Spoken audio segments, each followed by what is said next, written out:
foliations. As you see in this picture, so what does it pictures mean? এই পিকচারে কি বোঝাচ্ছে তোমরা কে বলতে পারবে? What does it mean? What is the picture? What is the significance of this picture? কেউ বলতে পারবে? What is the significance of this picture? What it is showing now? What is displaying now? Tell me, anyone. Male gamete আর female গ্যামেটের মধ্যে কিভাবে ফিউশনটা হচ্ছে সেটা দেখাচ্ছে। মেল গ্যামেট অ্যান্ড ফিমেল গ্যামেটের ভিতরে কিভাবে ফিউশন হচ্ছে সেটা, হ্যাঁ, ওভারঅল একটা খুব ভালো অ্যান্সার হয়েছে। বাট এর থেকে ভালো বলা যেতে পারো যে এটা this is the way of fertilization process undergoing into the plant reproductive systems. Okay, plant reproductive সিস্টেমসে কীভাবে ফার্টিলাইজেশন হচ্ছে পুরো প্রসেসটাকে দেখানো হয়েছে এবং সেটাকে আমি এক্সপ্লেন করব।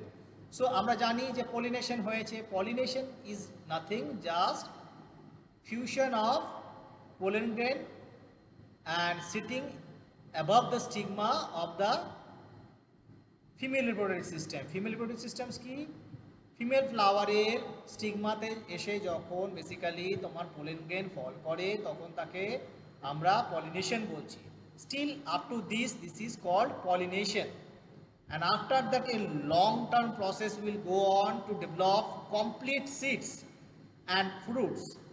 So what are the process are going on here? It is very very important for you to know each and every steps. So pollen grain, basically pollen grain এখানে যে স্ট্রাকচারটা দেখছি এটা খুব সিম্পল স্ট্রাকচার দেখিয়েছে। এটাকে যদি আমরা দেখি বেসিক্যালি এরকম স্ট্রাকচারই হয়, বাট এর বাইরে এরকমভাবে কাটা কাটা কাটা কাটা স্পাইন লাইক স্ট্রাকচার থাকে। স্পাইন লাইক স্ট্রাকচার কেন থাকে কেউ বলতে পারবে? স্পাইন লাইক স্ট্রাকচার কেন থাকে কেউ বলতে পারবে? যাতে তার গায়ে মানে স্টিগমার গায়ে আটকে থাকতে পারে। ইয়েস, তাহলে কাটা কাটা থাকলে কি সুবিধা হবে? They can easily attract and they can easily catched by stigma, easily stick into the upper part of the stigma. So stigma has another type of significance. স্টিগমারও কিন্তু একটা স্পেশাল ক্যারেক্টারিস্টিক্স থাকে যার জন্য স্টিগমা এই পার্টিকুলার পোলেন গ্রেনকে অ্যাটাচ করতে পারে। That is what it is basically when the stigma get opened. When the stigma get opened, that means pollination is going to be started. In that time the stigma, the upper part of the stigma from this location, whether my drawing is visible or not, what I am drawing during the lectures, আমার drawing Yes, sir. Yes, sir, visible. It is visible. হ্যাঁ হ্যাঁ বলো বলো। হ্যাঁ sir, visible. দেখা যাচ্ছে, ঠিক আছে, গুড। তো স্টিগমার এই অংশটা থেকে basically it will start to release sugars and waters. Sir দেখা যাচ্ছে না স্যার। আচ্ছা, দেখা শুধু পোলেনটা দেখা যাচ্ছে, মানে যে পোলেনটা এঁকেছি সেটা দেখতে পাচ্ছি। হ্যাঁ সেটা দেখা যাচ্ছে, হ্যাঁ সেটা দেখা যাচ্ছে, আর কিছু আস্তে আস্তে করছি সব ঠিক আছে। তো বেসিক্যালি এই যে পার্টটা রয়েছে সেটা হচ্ছে spine like structure of the upper part of the pollens, that is called exine. What is called? এখানে লেখা নেই, আমি বলে দিচ্ছি। It is called exine part. Exine মানে outer cover. This is very thorny like structure. It is very microfilaments are there. Okay, microfilaments are there. That's why it is called exine, the upper part, upper layer of the pollen grain. কারো audio on আছে যে জন্য মানে sound disturbance হচ্ছে, একটু বন্ধ করে দাও। সো নেক্সট ওয়ান হচ্ছে দ্য ইন্টারনাল পার্ট। এখানে দেখতে পাচ্ছ ভিতরের যে লেয়ারটা, ভিতরের যে লেয়ারটা সেটাকে বলা হচ্ছে intine. What it is called? Intine, INTINE, intine. এখানে লেখা নেই, তোমরা লিখে নিও, হ্যাঁ, কোনো না কোনো খাতায় লিখে নিও। আমি পিপিটিটা পরে প্রোভাইড করব, বাট আমার ড্রয়িং এবং এক্সপ্লেনেশনগুলো তোমরা লিখে নিও। So it is very difficult to rupture that outer part of the exine because it is slightly solid and slightly tougher than the intine part. So what it is basically, when it will be stuck to the stigma উপরে যখন যুক্ত হচ্ছে, stigma will release some sugar molecules and some waters, and these particular sugars and waters just uptaken by the exine part. যখন exine এই পার্টটাতে absorb হচ্ছে, দেখবে যে সয়েলে যখন তোমরা জল দাও, হার্ড সয়েলে যখন জল দাও বা কোনো একটা লিভিং সিস্টেমসে যখন তোমরা একটা লিফকে, একটা শক্ত একটা লিফ ধরো নিয়ে এসছো বাইরে, মানে কোনো গাছ থেকে ছিঁড়ে, যখন তোমরা জলে কিছুক্ষণ রেখে দাও, কি হয় বেসিক্যালি? বেসিক্যালি আমরা কি দেখি? দুটো চেঞ্জেস দেখি। কি কি ফিজিক্যাল চেঞ্জেস দেখি? কেউ বলতে পারবে? কেউ বলতে পারবে না। সফট হয়ে যায়। হ্যাঁ, সফট, নাম্বার ওয়ান হচ্ছে সফটনেস হয়ে যায়, আর একটা সেকেন্ড ওয়ান হচ্ছে সোয়ালোয়েন হয়ে যায়, ফুলে যায়, কেননা water molecules enter into the leaf lamina. হ্যাঁ, ভিতরে ভাস্কুলার বান্ডেলস এবং অন্যান্য ক্লোরোপ্লাস্ট রিজিয়নে এটা এন্টার করেছে। তো similar same things will be happen within the pollen grain. যখন এই পোলেন গ্রেনের বাইরে যখন এই জায়গাটাতে তোমার water and sugar molecules attach, sugar molecules will be very helpful to stick to the pollen grain. Pollen গ্রেনকে ধরে রাখার জন্য খুব ইজি। তো তোমরা বলবে স্যার একটা পোলেন গ্রেন কি বেসিক্যালি স্টিগমাতে অ্যাটাচড হয় না একাধিক পোলেন গ্রেন হয়? Most of the cases, the stigma area, the upper part of the stigma area is so small that only one single pollen gland can be attached. In some cases, a number of pollen grains can be attached and start to dissociate or germinate to release the pollen tubes. তাহলে pollen grain অ্যাটাচমেন্টের পরে next step কি হচ্ছে? Interaction হয়ে গেল। First step হচ্ছে interaction. Interact হয়ে গেল। ইন্টারঅ্যাকশনের ফলে তারপরে কি পাচ্ছি আমরা? ইন্টারঅ্যাকশন। ইন্টারঅ্যাকশনের পরে next one is germination. Germination. Germination মানে কি হচ্ছে? পোলেন গ্রেনটা র্যাপচার করছে। ঠিক আছে? জার্মিনেশন। তো এখানে যখন জার্মিনেট হচ্ছে, it will start to release the formation of pollen tube. এখানে তোমরা দেখতে পাচ্ছ লেখা আছে, এখানে পোলেন টিউব লেখা আছে। এই যে সরু tube like structure will be released by the pollen grain, it is called pollen tube. এবারে আমরা জানবো যে পোলেন গ্রেনের ভিতরে কটা সেলস থাকে। বেসিক্যালি পোলেন গ্রেনের ভিতরে দুটো, অ্যাট ইনিশিয়াল লেভেলে দুটো সেল থাকে, একটা ছোট, একটা হচ্ছে বড়। The bigger cells will call, কি বলে এটাকে? কেউ বলতে পারবে? কেউ বলতে পারবে? নিউক্লিয়াস। হ্যাঁ, না না, vegetative nucleus, not egg nucleus, this is vegetative nucleus. and the smaller cell will called germinative nucleus. What it is called? Germinative nucleus বা গ্যামেট নিউক্লিয়াসও বলা হয় কোনো কোনো ক্ষেত্রে, কেননা এটাই মেইনলি তোমার ফার্টিলাইজেশনের জন্য হেল্প করছে, ফার্টিলাইজেশন করার জন্য directly play the role. Okay, so what is the function of vegetative nucleus?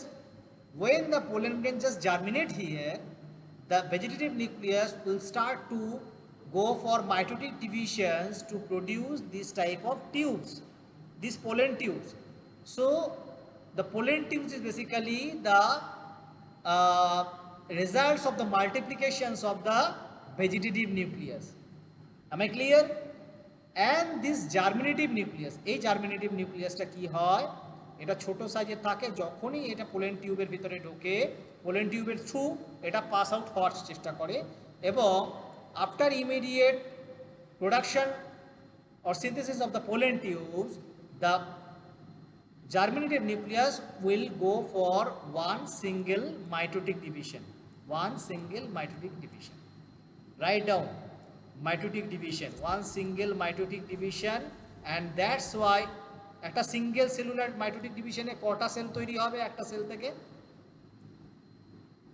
কটা সেল তৈরি হবে? দুটো হবে সিম্পলি, খুব ইজি। হ্যাঁ, তাহলে দুটো এখানে স্পার্ম সেল তৈরি হবে। তাহলে germinative nucleus will start to mitotic division and will produce two sperm cells. তাহলে আমরা এখানে পাশাপাশি দুটো স্পার্ম সেলের ছবি এঁকে নিই। And the pollen tube will start to synthesis towards the egg cells. egg সেলের দিকে এ কিন্তু পোলেন টিউবটা আস্তে আস্তে এক্সটেন্ড হতে শুরু করে, এবং when it will be start to extend, both the sperm cells will start to migrate toward the pollen tube. তাহলে এখানে কিছুক্ষণ পরে পোলেন টিউব যখন এতটা হলো, তখন এর কাছাকাছি এটা চলে আসে। ঠিক আছে? তাহলে এই স্পার্ম সেল যখন এখানে চলে আসলো, the particular stigma, the particular inner structure of this particular female reproductive systems will start to produce some callus.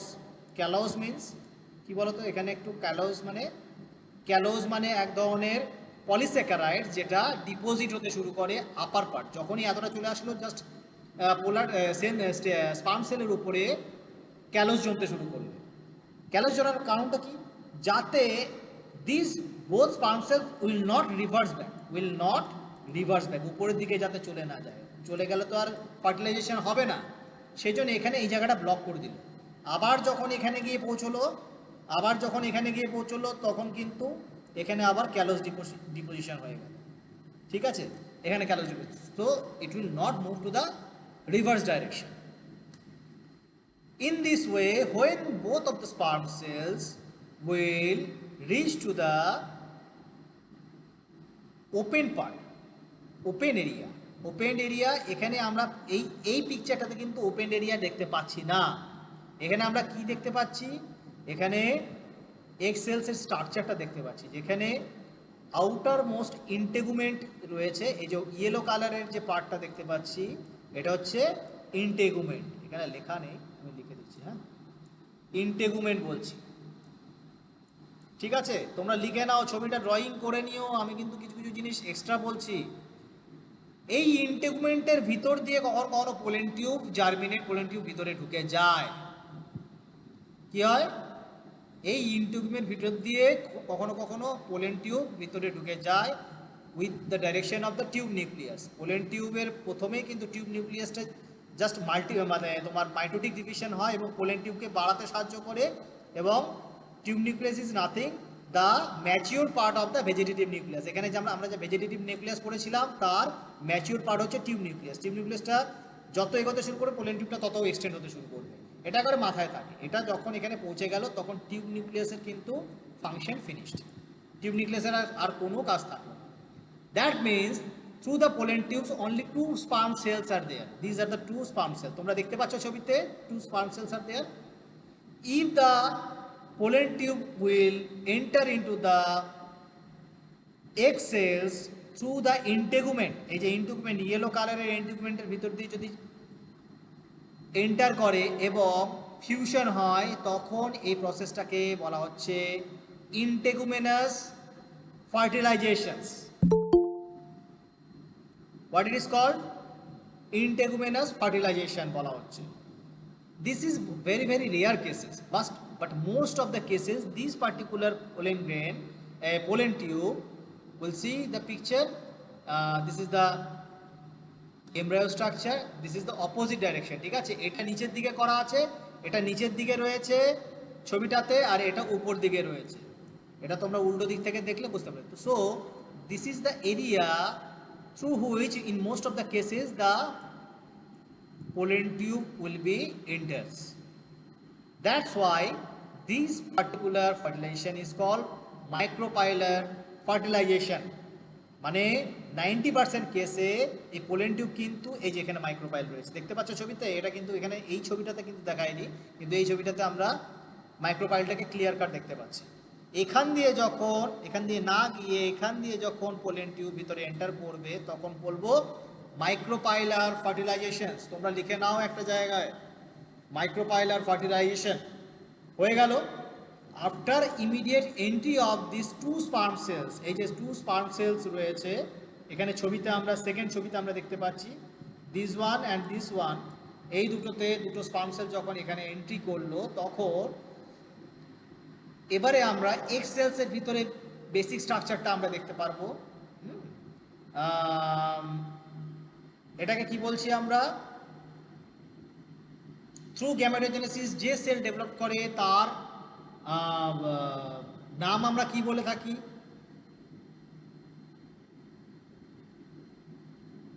বলো স্যার, কি বললেন বুঝতে পারলাম না। ফিমেল রিপ্রোডাক্টিভ সিস্টেমসে ফিমেল গ্যামেটস যখন পুরোপুরি ম্যাচিওর হয় তখন তাকে আমরা কি বলি?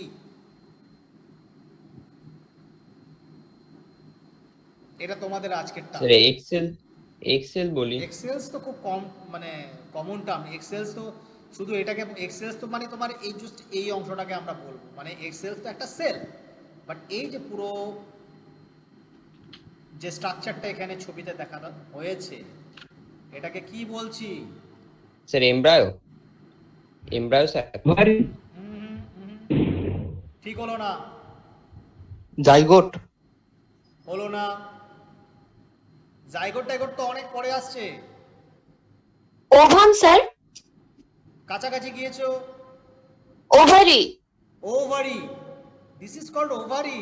এটা এত এত ভাবতে এত স্টিগমা, তোমরা এত পড়েছো stigma, style and inner part is called ovary, এতদিন ধরে পড়াচ্ছি তোমরা ভুলে যাচ্ছ সব। Ovary basically contain different parts of its that has a different types. Okay, the main center of attraction is egg cell. এটা হচ্ছে মেন ফার্টিলাইজেশনের জন্য দায়ী এবং এখান থেকেই ফার্দার কিন্তু সিড ডেভেলপমেন্ট হয়, এটা আমরা পরে দেখব।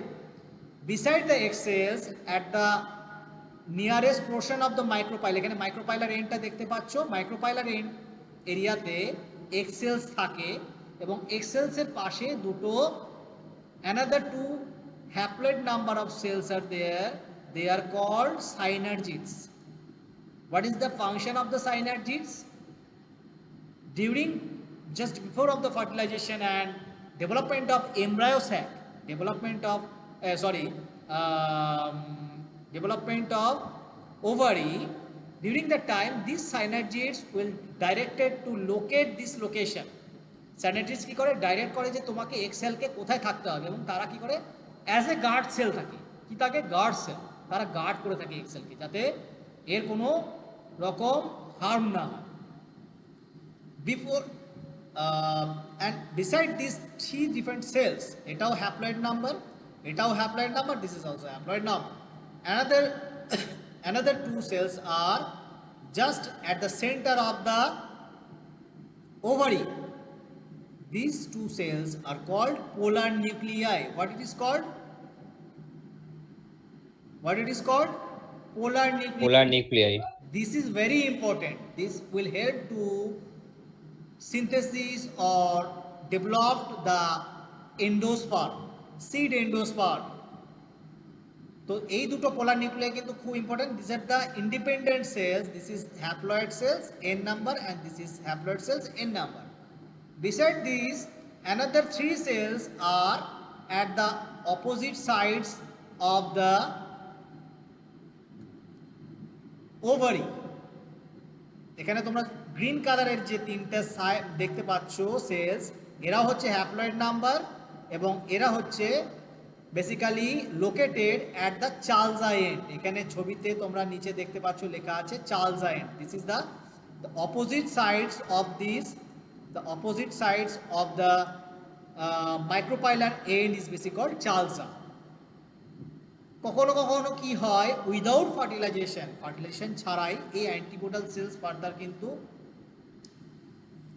এমব্রায়ো এবং জাইগোট ফর্মেশন হতে শুরু করে, এমব্রায়ো ডেভেলপমেন্ট হতে শুরু করে দেয়। কখনো কি হয়, সাইনার্জিডস পোর্শন কিন্তু এমব্রায়ো ডেভেলপ করতে শুরু করে দেয় এবং জাইগোট ফর্মেশন হয়। These type of abnormalities will be visible in case of parthenogenesis, in case of apomixis. Apomixis এর ক্ষেত্রে কিন্তু এই ধরনের আনন্যাচারাল জিনিস যেগুলো উইদাউট ফার্টিলাইজেশন, এই ইভেন্টগুলো দেখতে পাওয়া যায়। সবাইকে বোঝাতে পারলাম? যদি ফার্টিলাইজেশন হয় দ্যাট মিনস এগ সেলের সাথে যদি স্পার্ম সেলের ফার্টিলাইজড ফিউশন হয়, তাহলে কিন্তু এটা direct normal gametogenesis, normal fertilization বলতে পারি। That is basically called double fertilization, will talk about that also. But যদি উইদাউট ফার্টিলাইজেশনে এই particular synergids will give rise to a big cells like structure and will give rise to a embryo and further develop the seeds, then it will not under the true fertilization. এটা কিন্তু true fertilization নয়। That's why this type of fertilizations is called apomixis. Apomixis is a different part গুলো আমরা জানবো, very very simple। আচ্ছা, তাহলে এখানে কতগুলো সেল দেখতে পাচ্ছি? একটা সেন্টারে রয়েছে পোলার নিউক্লিয়াই, মাইক্রোপাইলার রিজিয়নে তিনটে সেলস রয়েছে, যার ভিতর সেন্টারে রয়েছে তোমার এগ সেলস, এটা হচ্ছে মেন সেলস যেটা ফার্টিলাইজেশনে হেল্প করে। এরপরে কি হয়, এখানে যে ছবিটাতে রাইট সাইডে যে ছবিটাতে একটা, এই দুটো স্পার্ম সেলসের ভিতরে একটা স্পার্ম সেলস, আমি এখানে ছবি এঁকে দেখিয়ে দিচ্ছি, এই দুটো স্পার্ম সেলস এই পোলার টিউবের মাধ্যমে তোমার পোলেন টিউবের মাধ্যমে এন্টার হওয়ার পরে একটা স্পার্ম সেলস কিন্তু ডাইরেক্টলি, এখানে আমি ছবিতে কিন্তু দেখিয়ে দিলাম, একটা স্পার্ম সেলস কিন্তু এই যে ছবিটা দেখাচ্ছি রেড কালারে তোমরা দেখতে পাচ্ছ, will fuse with the egg cells. Egg cells এর সাথে এই স্পার্ম সেলসের তাহলে ফিউশন হলো, তাহলে কি হলো, এগ সেল হচ্ছে হ্যাপ্লয়েড অ্যান্ড স্পার্ম সেলস হচ্ছে haploid. After the fusion this will produce 2n number of cellular structure, it will called কি বলা হচ্ছে, embryo, it will called embryo। ঠিক আছে, সবাইকে বোঝাতে পারলাম? কেউ কেউ বলে দাও হ্যাঁ, তাহলেই হবে আমার। স্যার এমব্রায়োটা আরেকবার বলবেন। এমব্রায়ো কিছুই নয়, এখানে তোমার এই যে দুটো এক্স স্পার্ম সেলস এই পোলেন টিউবের ভিতর দিয়ে যাচ্ছে, তার একটা স্পার্ম সেলস এখানে ছবিতে আমি দেখিয়েছি রেড কালারের, এই যে গোল করে দিয়েছি এই টিউব, এখান থেকে টিউবের ভিতর দিয়ে ঢুকেছে, ঢোকার পরে একটা স্পার্ম সেলস কি করছে, এই এগ সেলকে ফার্টিলাইজ করছে। তাহলে স্পার্ম সেলস হচ্ছে N number haploid number, egg sell হচ্ছে হ্যাপ্লয়েড নাম্বার, ফার্টিলাইজ করে 2n নাম্বার অফ এমব্রায়ো তৈরি করছে, 2n নাম্বার অফ এমব্রায়ো তৈরি করছে। ঠিক আছে, সিম্পল। সাইনার্জিডসের এখানে কোনো ভূমিকা নেই, সাইনার্জিডস জাস্ট পাশে থেকে যাচ্ছে এবং after immediate fertilisation that will be degrades, এটা কিন্তু আফটার ইমিডিয়েট ফার্টিলাইজেশন এই সাইনার্জিডস দুটো কিন্তু ডিগ্রেড করে যায়, তাদের কাজ হচ্ছে জাস্ট প্রোটেক্ট করা এক্সেলকে আপ টু ফার্টিলাইজেশন। ফার্টিলাইজেশন হয়ে গেল, তারপরে কোনো কাজ নেই, যখন 2n নাম্বার অফ এমব্রায়ো তৈরি হলো তাদের কিন্তু তারা ডিজেনারেট করে। ঠিক আছে, so this is the first sperm nuclei, sperm cells. Another sperm cells through the pollen tubes will be reached to this center of the ovary, and this is the ovule. Basically এই যে স্ট্রাকচারটা আমরা দেখতে পাচ্ছি এটা ovule structure. ওভিউলের ভিতরে একটা ওভারির centre পজিশনে ওভিউল রয়েছে এবং ওভিউলের এই রিজিয়নে দুটো পোলার নিউক্লিয়াই রয়েছে। পোলার নিউক্লিয়ার হচ্ছে হ্যাপ্লয়েড নাম্বার, এখানে এসে কিন্তু another sperm cells will be fused, another sperm cells will be fused here. তাহলে this sperm cells will also haploid number, তাহলে স্পার্ম সেলস হচ্ছে sperm cells SC, sperm cells হচ্ছে haploid number, and দুটো polar nuclei রয়েছে। Polar nuclear কত হচ্ছে 2n। ঠিক আছে, এরা যখন ফিউশন হচ্ছে, ফিউশন হওয়ার পরে যে সেলস তৈরি করছে সেই পার্টিকুলার সেলসকে আমরা বলছি নিউক্লিয়ার এন্ডোস্পার্ম। নিউক্লিয়ার এন্ডোস্পার্ম এর প্লয়েডি কত হলো, n n n, কতগুলো হলো, 3টে হলো, তাই তো? তাহলে 3n লিখে দিলাম, n plus 2n is equal to 3n। তাহলে নিউক্লিয়ার এন্ডোস্পার্মের প্লয়েডি নাম্বার কত, কতগুলো ক্রোমোসোমস রয়েছে, কতগুলো সংখ্যক, কত সেটে রয়েছে, এনিওয়ান? 3টে সেটে রয়েছে। 3টে সেট মানে ট্রিপ্লয়েড, এটা আমরা ইংরেজিতে খুব শর্টে বলি ট্রিপ্লয়েড। অ্যান্ড এমব্রায়ো কত সেটে রয়েছে, ডিপ্লয়েড, 2n সেটে রয়েছে, এটা 2n সেটস।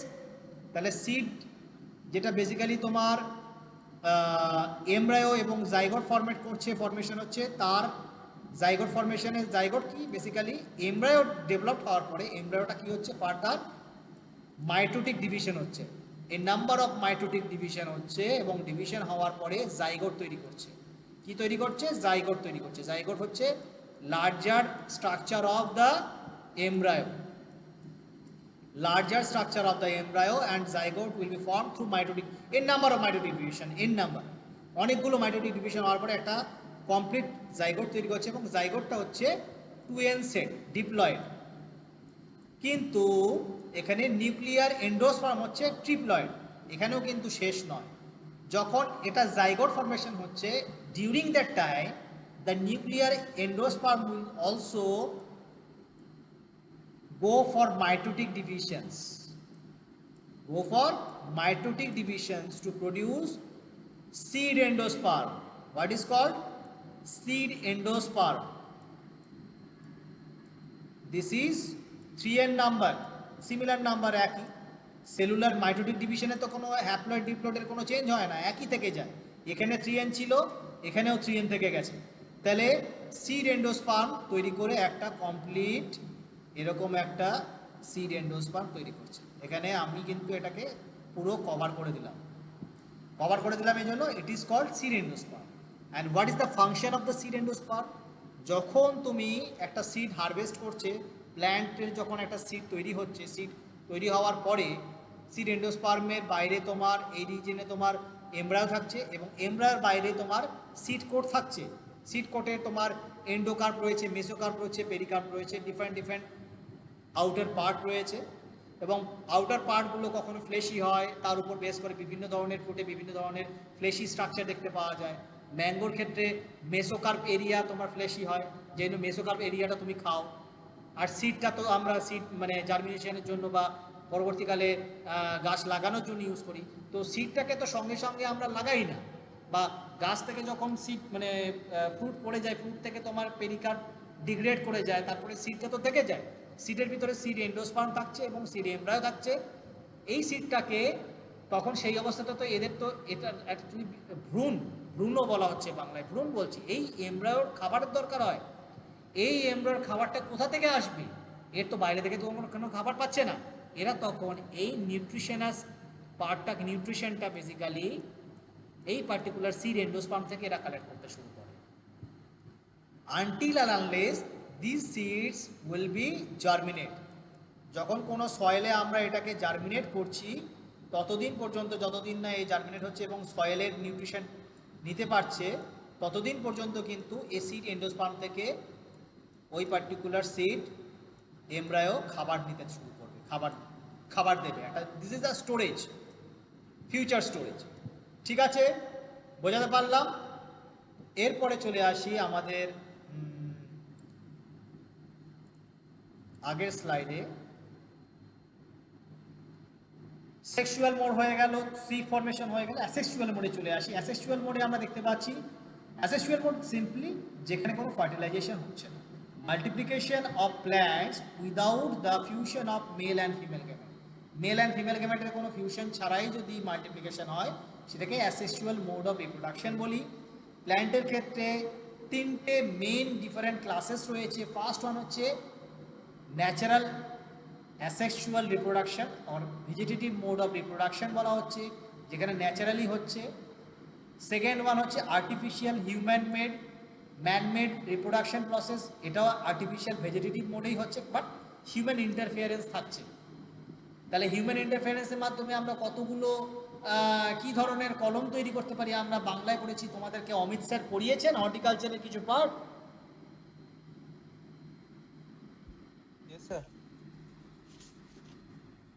তাহলে অমিত স্যার যেখানে পড়িয়েছেন সেখানে তোমরা নিশ্চয়ই পড়ে থাকবে, এখানে একাধিক টাইপের artificial mode of asexual reproductions আমরা দেখি, যেগুলোর ভিতরে সব থেকে ইম্পর্টেন্ট এবং পপুলার হচ্ছে গ্রাফটিং, লেয়ারিং অ্যান্ড কাটিং। এটা তো মেন। এছাড়াও একাধিক রয়েছে, যেরকম সায়ান অ্যান্ড স্টক ফরমেশনস। এগুলো পড়িয়েছে তো অমিত স্যার? পড়িয়েছে? আচ্ছা, পড়িয়েছে ম্যাম। তো এই পার্টে আমরা যাচ্ছি না, কিন্তু ন্যাচারাল পার্ট আমরা একটু জানবো যে ভেজিটেটিভ মোড অফ রিপ্রোডাকশন কী হবে। হয় বিভিন্ন ধরনের প্ল্যান্ট বিভিন্ন ওয়েতে তারা রিপ্রোডাকশন করে, তাদের ক্ষেত্রে অনেক সময় কিন্তু সেক্সুয়াল মোড বা ওই সিড ফরমেশনের মাধ্যমে তারা করতে পারে না, এবং অনেক সময় দেখা যায় যে তারা vegetative mode of reproduction and sexual mode of reproduction both ওয়েতেই করে থাকে। তাদেরকে কিন্তু বলা হচ্ছে ফ্যাকাল্টেটিভ রিপ্রোডাক্টিভ প্রসেস। ফ্যাকাল্টেটিভ কেন? As per their suitability of the এনভায়রনমেন্টের সুবিধা অনুযায়ী তারা কিন্তু ডিফারেন্ট ওয়েতে, যখন একদম এমব্রায়োড হার্স কন্ডিশনে রয়েছে তখন তারা ভেজিটেটিভ, কম পরিমাণে খাদ্য পাচ্ছে, কম পরিমাণে সুইটেবল ওয়েদার রয়েছে, তখন তারা কিন্তু ভেজিটেটিভ মোডে করবে। আবার যখন সুইটেবল টাইম আসবে তখন কিন্তু রিপ্রোডাক্টিভ মোডে করবে। এটা কিছু প্ল্যান্টে কিন্তু দেখতে পাওয়া যায়। কিছু শাক দেখবে কিছু কিছু বাজারে শাক কিনতে বাজার তারা কিন্তু ভেজিটেটিভ ওয়েতে বেশিরভাগ সময় করে। যখন তাদের ফেভারেবল টাইম আসে তখন তারা কিন্তু সিড ফরমেশনও করে। ঠিক আছে, তো এর বেস্ট কিছু example of vegetative mode of reproduction প্রথমে জানবো। Runner, offset, suckers, stolon, rhizome, tuber and bulk. This all types of vegetative mode of reproductive process is under the conversion or modification of stems. এই যতগুলো এখানে examples দেখতে পাচ্ছি এটা হচ্ছে modification of stem structures. এগুলো আমরা জানবো নেক্সট পেজে। এখানে আমরা দেখতে পাচ্ছি রানার্স কিছুই নয়, বেসিক্যালি কিছু কিছু গাছ ভেজিটেটিভ যেসব গাছ যারা ভেজিটেটিভ ওয়েতে করে তাদের কি করে, একটা ফার্স্ট প্ল্যান্ট যখন এখানে তোমার ধরে নাও ফার্স্ট ভেজিটেটিভ প্রোপাগিউলস তুমি নিয়ে এসছো, সেটা তুমি সিডে লাগিয়ে দিলে, এটা হচ্ছে সয়েল সারফেস ধরে নাও, এখান থেকে রুট যেটাকে হচ্ছে গ্রাস রুট বলা হচ্ছে, এখান থেকে যখন রুট এবং শুট ফরমেশন হয়ে গেল, এখান থেকে তারা থ্রু আউট দ্য সয়েল সারফেসের বরাবর তারা কিন্তু নোড ইন্টারনোড ডিফারেন্সিয়েশন এবং এক্সটেনশন অফ দ্য স্টেমস বাড়াতে শুরু করে। হতে এই জায়গাটাতে একটা নোড পড়ে গেল, এই নোড থেকে আবার তারা কিন্তু স্টেমস শুটস ফরমেশন হবে এবং তাদের lower part of the soil's will contain the roots, tap roots বলা হচ্ছে এগুলোকে। ঠিক আছে, এখানে আমরা ক্লিয়ারলি দেখতে পাচ্ছি যে এক্সটেন্ড ভার্টিক্যাল কিন্তু এদের ডেভেলপমেন্ট হচ্ছে, ভার্টিক্যাল এখানে একটার পর একটা তোমার প্ল্যান্ট তৈরি হচ্ছে এবং তাদের ভিতরে ইন্টারঅ্যাক্টিভ নেটওয়ার্ক হয়, ইন্টারঅ্যাক্টিভ তাদের ভিতরে জাল ছড়িয়ে থাকে। আচ্ছা, তোমরা কেউ দুর্বা ঘাস দেখেছো? তোমরা কেউ দুর্বা ঘাস দেখোনি? হ্যাঁ স্যার দেখেছি। দুর্বা ঘাসে অ্যাকচুয়ালি রানার্স ফরমেশন হয়, এটা তোমাদেরকে জানিয়ে রাখার কথা। একটা এক্সাম্পলে তোমাদেরকে জিজ্ঞেস করতে পারে, the most common examples of formation of runners asexual mode of reproduction is for দুবগ্রাস, ইংলিশে বলা হচ্ছে দুবগ্রাস। ঠিক আছে, দুর্বা ঘাসের ক্ষেত্রে দেখা যাচ্ছে, আচ্ছা আমি 10 মিনিট পরে নেব, আমি 12টার সময় ছাড়বো, ঠিক আছে, আজকে প্রথম দিন। এই ওয়েতে কিন্তু তারা তাহলে এখানে এক্সটেন্ডেড ফর্ম অফ স্টেমস দেখতে পাওয়া যাচ্ছে। এই স্টেমসে বেসিক্যালি নোডস এবং ইন্টারনোডস ফরমেশন হচ্ছে এবং একটা নোড যখন এক্সটেন্ড হচ্ছে তখন সেখান থেকে আবার ফার্দার এখান থেকে আবার নোড ও ইন্টারনোড ডিফারেন্সিয়েশন হয়েছে, এখানে আবার একটা প্ল্যান্ট তৈরি হচ্ছে। এই ওয়েতে কিন্তু রানার ফরমেশন। সিমিলার ওয়েতে অ্যানাদার দেখতে পাওয়া যাচ্ছে অ্যাকোয়াটিক প্ল্যান্ট, যেরকম হায়াসিন, ওয়াটার হায়াসিন, জানো কেউ ওয়াটার হায়াসিন? হ্যাঁ স্যার, কচুরিপানা। আইকর্নিয়া ক্রেসিপেস, আমার এখনো পর্যন্ত নাম মনে আছে, তোমাদের কি নাম মনে আছে? নাম মনে নেই কারণ, আচ্ছা পড়ে নেবে। আইকর্নিয়া ক্রেসিপেস বলা হয়, দেখতে বাইরে থেকে দেখতে কচুরিপানা খুব সুন্দর দেখতে হয় এবং তাদের নিচে ইয়ার লাইক রুটস এবং ফ্ল্যাপি শুটস দেখতে পাওয়া যায়, যার ভিতরে অ্যারেনকাইমাটাস সেল থাকে। অ্যারেনকাইমাম আছে বাতাস ভরা থাকে যাতে তারা জলে ভাসতে পারে। ঠিক আছে, এটা ধরো ওয়াটার বডি, যেখানে তারা নিচে রুট পোর্শন এরকম জলে ভেসে থাকে এবং জলের নিচে পোর্শনে থাকে এবং শুট পোর্শন জলের উপরে থাকে।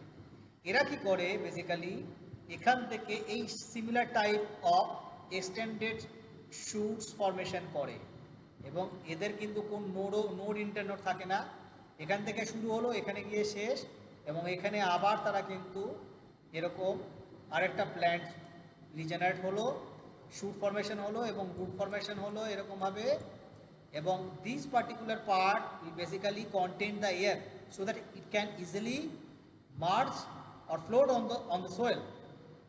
এখান থেকে আবার তারা জলের নিচ দিয়ে আবার এক্সটেন্ডেড।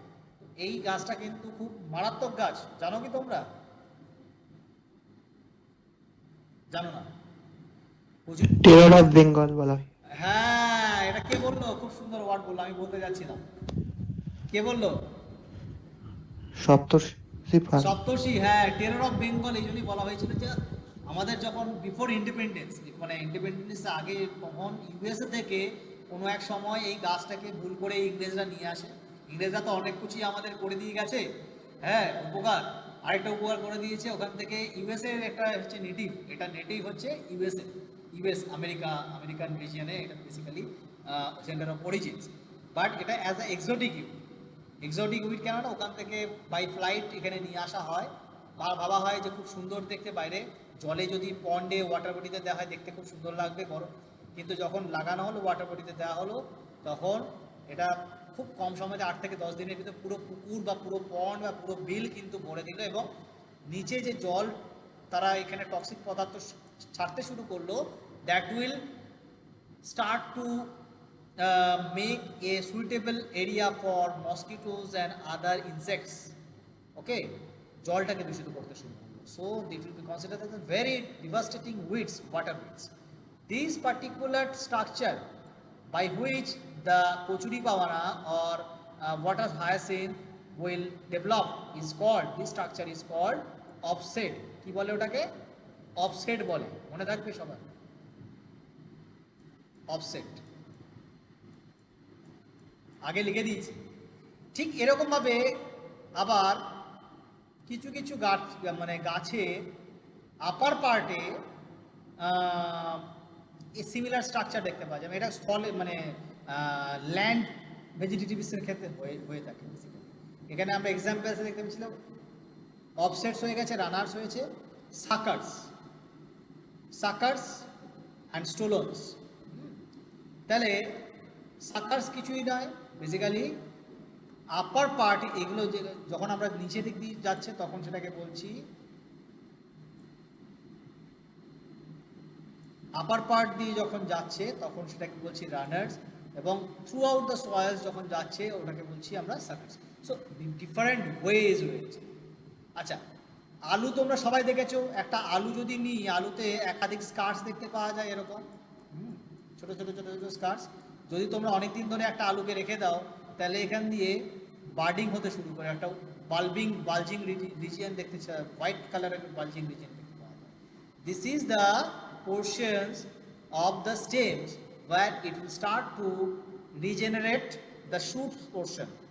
এই পার্টিকুলার পোর্শনটাকে আমরা কি বলি, কে বলতে পারবে? একদম ইজি, কেউ পারবে না। আলুর চোখ বলে, এ বাবা চাষিবাসি কেউ নেই নাকি? চোখ বলে, এই চোখটাকে আমরা কেটে কেটে আমরা আলুটাকে টুকরো টুকরো করে এই চোখটাকে কেটে আমরা ফিল্ডে লাগাই ইউনিক ডিস্টেন্সে, জানো না এটা? The whole portions of the stainless structures is called tuber, and টিউবারে একাধিক আই থাকে, এই এক একটা আইকে আমরা লাগাই যাতে এখান থেকে পরবর্তীকালে শুটস এবং রুটস রিজেনারেট হতে পারে। That's why this is the another way of tuber formations. In case of potato, sweet potatoes and chrysanthemum also. And this is another example is called bulb formation. Bulb formation কাদের ক্ষেত্রে দেখতে পাওয়া যায়? Onion এবং গার্লিক্স। Onion গার্লিক্স দেখেছো তোমরা? Onion গার্লিক্সের ক্ষেত্রে কিন্তু একটা ফ্লেশি স্ট্রাকচার দেখতে পাওয়া যাচ্ছে, যেখানে স্টোরেজ ম্যাটেরিয়াল, নিউট্রিয়েন্ট ম্যাটেরিয়াল রয়েছে, যার নিচের পোর্শন থেকে কিন্তু রুটস হচ্ছে এবং আপার পোর্শন থেকে তোমার শুট হচ্ছে। অ্যানাদার টাইপ দেখতে পাওয়া যাচ্ছে যেটাকে বলা হচ্ছে রাইজোম, ভেরি ভেরি ইম্পর্টেন্ট। রাইজোমের ক্ষেত্রে এটা, রাইজোম দেখেছো তোমরা? রাইজোমের এক্সাম্পল দুটো তিন এক্সাম্পল বলো বলো বলো, একজন বলছিলেন। আরে এত সুন্দর এক্সাম্পল, আদা ছিল ওটাই তো তোমার কেঁপে কেঁপে আসছে অডিওটা, ঠিক আছে হ্যাঁ বন্ধ করে দাও। আর আদা হয়ে গেল, তারপরে কি হয়ে গেল, হলুদ হয়ে গেল, হ্যাঁ এদের ক্ষেত্রে কিন্তু দিস টাইপ অফ রাইজোমস দেখতে পাওয়া যাচ্ছে। আচ্ছা, কিছু কিছু ক্ষেত্রে আমরা কিন্তু একটা কমপ্লেক্স স্ট্রাকচার দেখি। কি দেখি? এখানে এতগুলো এক্সাম্পল আমরা দেখলাম কমপ্লেক্স স্ট্রাকচার, এখানে এক্সাম্পলসের ভিতরে এটা বাদ পড়ে গিয়েছিল। কমপ্লেক্স স্ট্রাকচার কাদের ক্ষেত্রে দেখতে পাওয়া যাচ্ছে? সেটাও কিন্তু এক ধরনের মডিফাইড স্টেম বলি।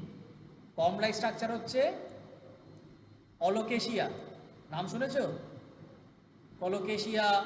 অলোকেশিয়া বলা হচ্ছে, আরবি বলা হচ্ছে, এদের কিন্তু একাধিক এখানে স্টেম লাইক স্ট্রাকচার যেখান থেকে রুট ফর্মেশন হতে শুরু করে এবং এটা underground part of the stems and এর আপার পার্টে কিন্তু শুটস ডেভেলপমেন্ট হতে শুরু করে। This corn will be edible. কি কি এক্সাম্পল? কচু, ওল কচু, যত ধরনের কচু রয়েছে সব কিছু তৈরি হচ্ছে কর্ম লাইক স্ট্রাকচার, এটাও কিন্তু এক্সাম্পলস। ক্লোনিং জানি, cloning fragmentation, this are the other